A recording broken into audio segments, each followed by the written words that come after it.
Olá, meus queridos alunos, sejam bem-vindos para mais um dia de aula e hoje a nossa aula vai ser sobre a unificação da Alemanha e da Itália. E eu convido vocês para um papo mais descontraído. Eu até já peguei aqui o meu café e eu convido vocês a pegarem o café de vocês também para a gente fazer um bate-papo hoje sobre a matéria.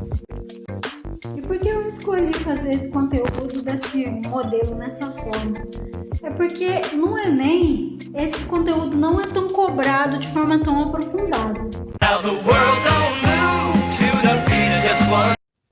Mas calma, não é bem assim. É claro que a gente não estuda essa matéria à toa. Ela serve como base para entender muitos eventos posteriores, como a Primeira Guerra Mundial e aqui, no caso do Brasil, a imigração italiana e alemã após a abolição da escravatura. E aí sim, desse jeito, a matéria é cobrada. Eu, particularmente, gosto muito dessa matéria porque me ajuda a entender a minha família italiana. O meu bisavô, ele veio muito pequenininho para cá, ele era da Itália, ele veio no navio junto com o Matteo e a Giuliana na novela do Terra Nostra. Apesar que eu acho que vocês nem têm idade para entender essa referência, mas mesmo que vocês não tenham uma descendência tão direta assim com italianos ou alemães, é importante que vocês venham entender, compreender esse processo que foi a unificação, até para conseguir pegar um pouco sobre a Primeira Guerra Mundial e também o período após a abolição da escravatura. Até porque vocês vão lembrar de mim na hora da prova do Enem, com essa cara e com esse olho bravo. Mentira, eu não sou tão brava assim não, viu? Então aguentem firme aí e bora lá historiar.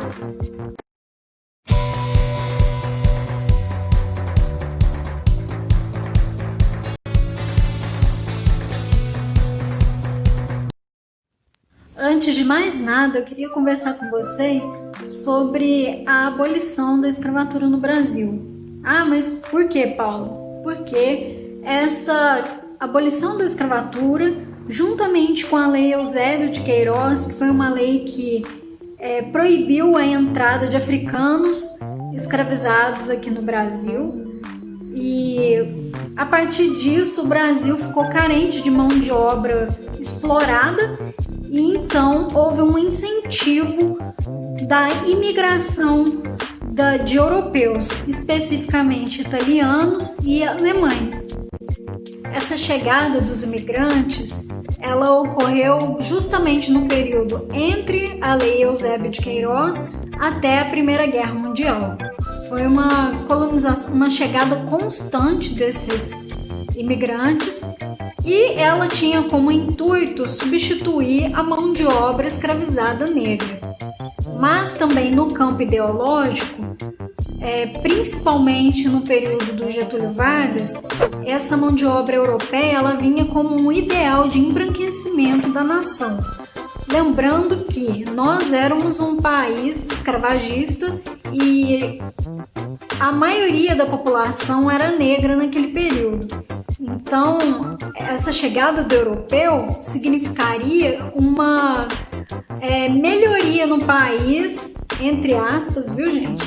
Uma melhoria no país e uma evolução genética também para nós, já que os brancos, entre aspas, seriam melhores do que os negros.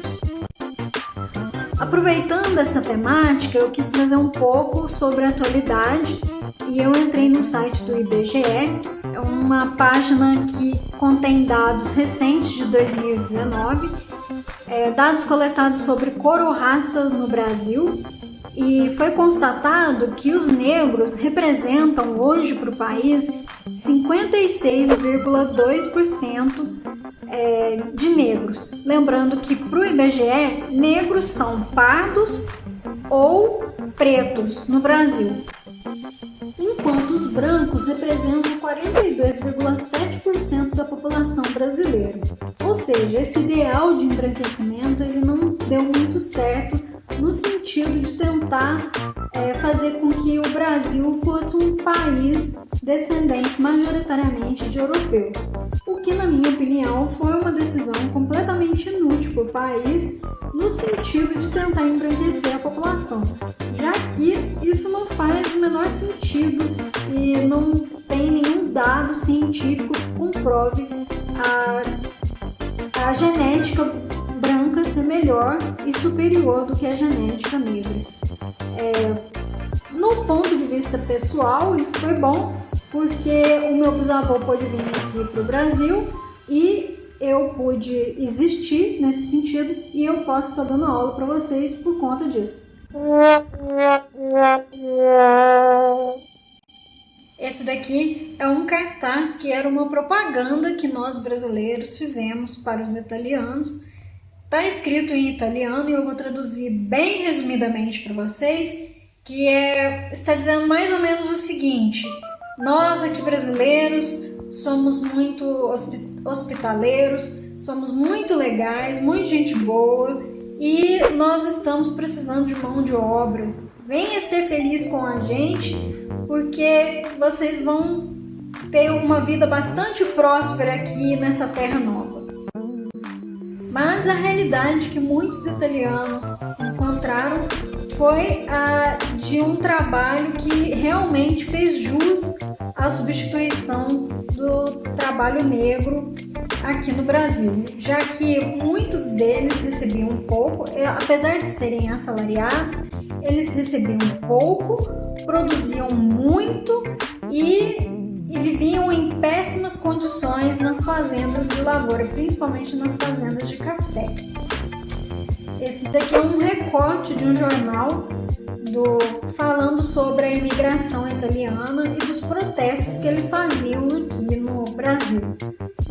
Lembrando que, enquanto os italianos eles estavam vivendo em péssimas condições nas fazendas, os negros, por sua vez, eles foram marginalizados e excluídos economicamente e socialmente na sociedade, desde esse período aí.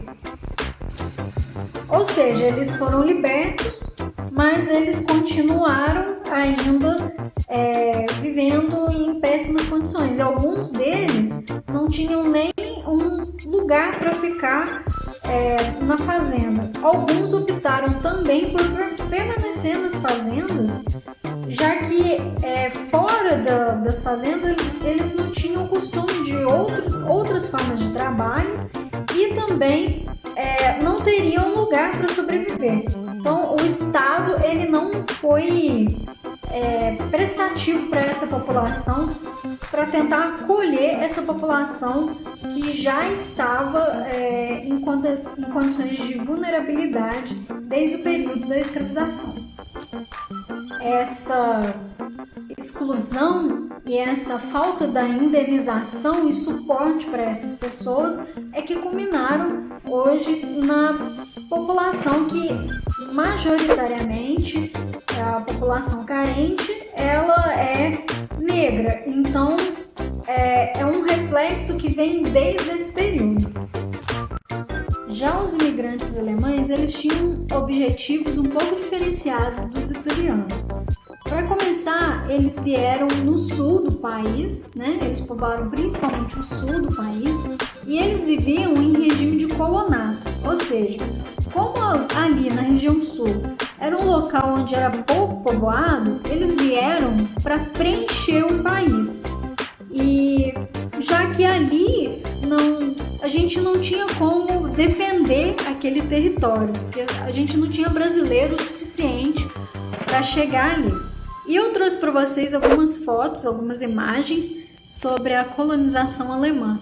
Então, os alemães eles não passaram exatamente pelas mesmas coisas que os italianos, no sentido da exploração. Eles tinham da exploração do trabalho. Eles tinham mais um estilo de vida mais como proprietários das fazendas que eles receberam no sul do país. E os italianos e alemães, eles vieram aqui para o Brasil nesse contexto da unificação que ocorreu lá na Europa.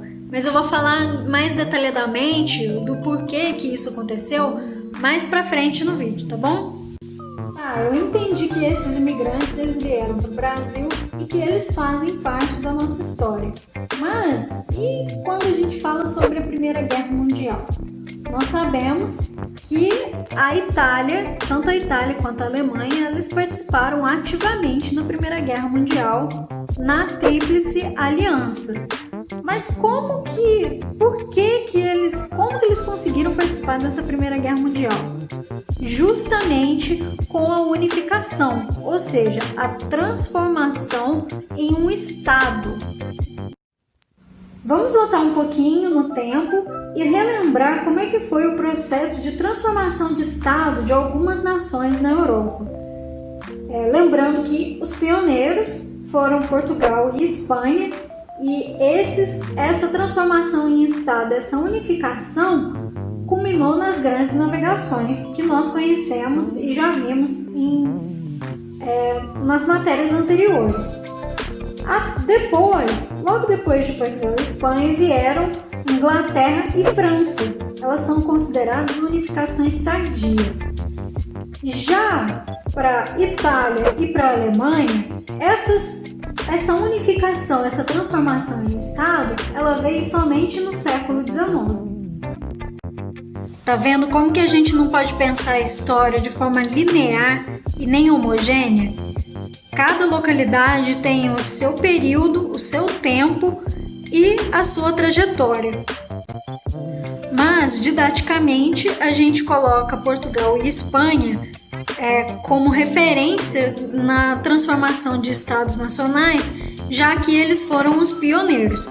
Mas agora a gente viu que até no século XIX a gente ainda tinha países na Europa que ainda estavam em transformação, tentando se unificar. Vou falar agora da unificação da Itália. A unificação da Itália foi uma consequência do Congresso de Viena. Vou deixar linkadinho aqui em cima sobre o Congresso de Viena que eu falei no vídeo sobre o Napoleão Bonaparte. O Congresso de Viena tinha como objetivo tentar conter as ideias liberais que o Napoleão Bonaparte estava levando cada vez que ele conquistava algum território na Europa. E com isso, uma das medidas que o Congresso de Viena tomou é que os países que ajudaram nessa contenção receberiam uma indenização que seria por meio de doação de terras. E a Áustria, ela foi a melhor beneficiada nesse sentido e ela conseguiu territórios tanto da Alemanha quanto da Itália. Deem uma olhada aí no mapa que eu trouxe para vocês, que essa é a configuração que a gente tem hoje sobre o território italiano. Parece uma botinha.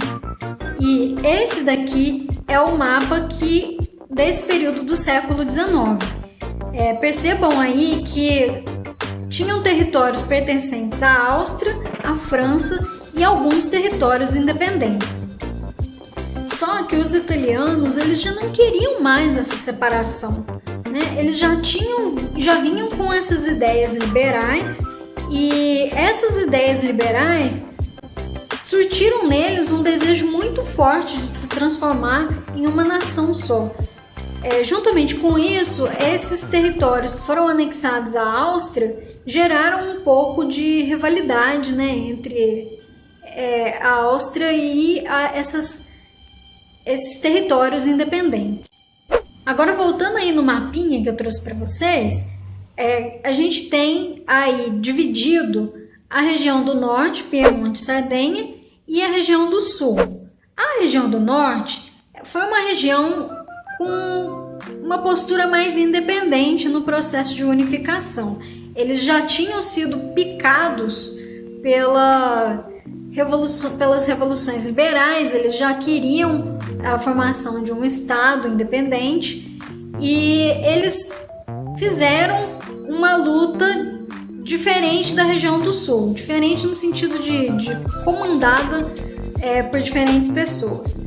Já a região do sul, ela foi comandada por Garibaldi, que é muito conhecido aqui no Brasil como um revolucionário da Farroupilha, que o Thiago vai tratar aí com vocês mais detalhadamente.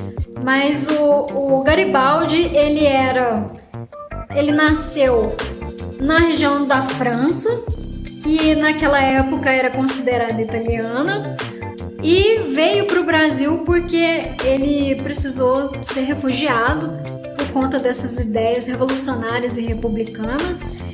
E aí ele atuou aqui no Brasil, na Farroupilha, e depois ele voltou para a Itália para tentar unificar nesse processo revolucionário na região sul da Itália. Então ele foi a principal cabeça que comandava a região do sul. E aí a Áustria, que já estava enfraquecida pelas revoluções e pela unificação da Alemanha, que ocorreu praticamente junto com a italiana, acabou cedendo o espaço, né, das regiões da Áustria, que hoje pertencem à Itália, e aí a Itália saiu vitoriosa. Lembrando que o Garibaldi, quando percebeu que a região do norte estava bastante forte, e ele não quis interferir muito nas discussões internas que tinham entre a norte, que era um pouquinho diferente da do sul, e então o Garibaldi ele tirou o time dele de campo, vamos colocar assim, e acabou se transformando numa revolução só. Houve a união do norte com o sul nesse processo revolucionário e de unificação italiana. Vamos falar sobre a Alemanha agora. Como que foi o processo de unificação? As principais motivações que levaram esse território a se unificar, primeiro foram também as revoluções liberais. Essas revoluções liberais influenciaram o pensamento dos alemães e eles sentiram um forte desejo da unificação. O segundo fator foi o fator língua, que a língua desses territórios, que eu estou mostrando aí no mapa para vocês. Esse mapa aí é o mapa da época da unificação do século XIX. E percebam que, apesar de terem várias regiões independentes e algumas pertencentes à França e também à Áustria, essas populações elas tinham uma língua em comum. E para a formação de uma nação, a língua é um dos principais fatores que norteiam esse processo de unificação. Então esses dois fatores, as revoluções liberais e a língua, foram o que influenciaram essa unificação alemã. E como que isso ocorreu? Conforme eu mostrei aí no mapa, a gente tinha uma região aí chamada Prússia, que hoje pertence ao território da Alemanha, mas a Prússia ela foi a principal engajadora das guerras que ocorreram para tentar unificar o país. O país ele se unificou através das guerras contra a França e também contra a Áustria. Lembra que eu falei lá na parte da Itália que os austríacos a Áustria ela foi perdendo território e foi enfraquecendo? Foi aqui nesse episódio aqui da unificação alemã. Mas mais do que isso, lembrando do Congresso de Viena, lá do Napoleão, para conter os avanços liberais do Napoleão, mais do que isso, foi estabelecido também uma confederação da Alemanha. E nessa confederação estabelecida no Congresso de Viena, ela já determinava que seria unificado esse território alemão. Então, mesmo assim, eles tiveram que realizar algumas guerras e após o enfraquecimento dessas regiões, tanto da França, que foi da Alsácia-Lorena, que foi passada para a Alemanha, e depois a gente vai ver que isso tem influência na Primeira Guerra Mundial, mas isso é no próximo capítulo. Depois do enfraquecimento dessas regiões, a Alemanha conseguiu se unificar. Vale lembrar também que tanto a unificação da Alemanha quanto da Itália foi um processo elitista. Ou seja, a princípio eles tinham vontade de colocar as camadas populares também, inserir as camadas populares nas discussões e na unificação, porém a população carente, né, a menos favorecida economicamente, ela foi marginalizada e foi esquecida também após o processo da unificação. E é por isso que essa população que ficou à margem desse processo de unificação veio para o Brasil. E é por isso que nós tivemos uma forte imigração da Itália e da Alemanha aqui no Brasil. Bom, gente, hoje é só isso. Eu espero que vocês tenham gostado. De novo, qualquer dúvida que vocês tiverem, pode entrar em contato comigo pelo WhatsApp. E não percam os próximos capítulos das próximas aulas, tá bom? Um forte abraço para vocês e bons estudos!